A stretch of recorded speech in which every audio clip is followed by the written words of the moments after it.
She's very excited.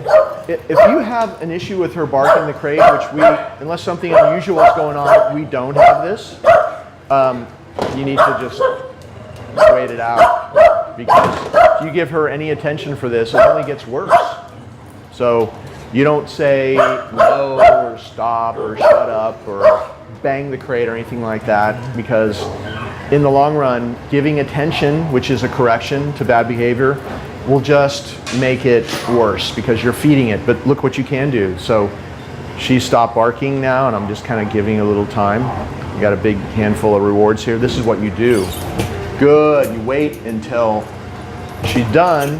She got no attention for that. She became silent. She kind of gave up because nobody corrected her or talked to her. And then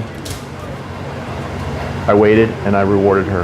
And yeah, it'll come back, but you'll see this behavior dies out. It just keeps getting weaker and weaker and weaker, because if there's no response to the barking, in her mind, there's no payoff for the barking. And so what she's barking at is the weird camera person standing there like a statue pointing the camera at us.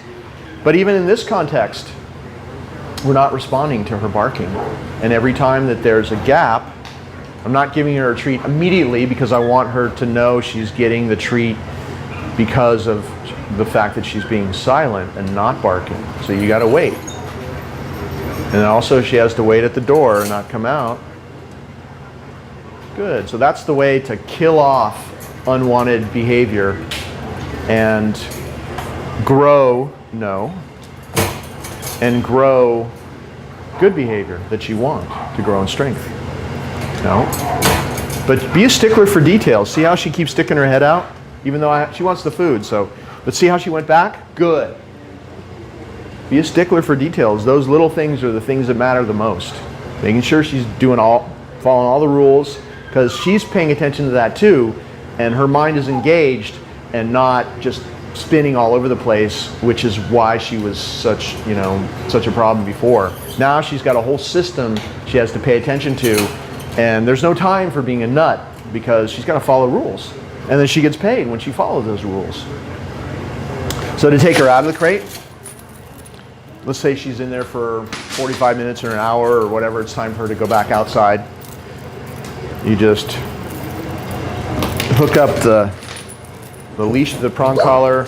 I always put this choke chain on first. No. See that? Because what I'll very often do is put my hand through here with the treat, and then she takes that and I slide it over her head. It's really easy. That way you don't have her ducking and doing that, which she used to do. She just wants to put her head in there if you draw her like that with the food. And then it's already attached to the leash. Reach in, hook her up. And then I just, without even looking, you can just hook it up to the choke chain. And let's say I'm taking her, this is her gear for going out on a walk. So I didn't even practice this exercise where she waits in her crate. She gets a reward, good. Because this boundary is just like the front door boundary, just like the curbs and the gateways. It's a boundary. You control all boundaries. 100-pound woman can be in total control of their dog, where some big muscle-bound guy is always struggling and correcting. So you control the boundaries. The dog thinks you're the boss. Simple as that. Okay. And then always close this door, because you are the gatekeeper. We've turned this into the favorite place in the world for her to be. Bones, chewies, food, everything good happens in there. As I already said before, keep the door closed. She's going to want to go in there, but she can only go in when she waits for your permission. Okay. Sit.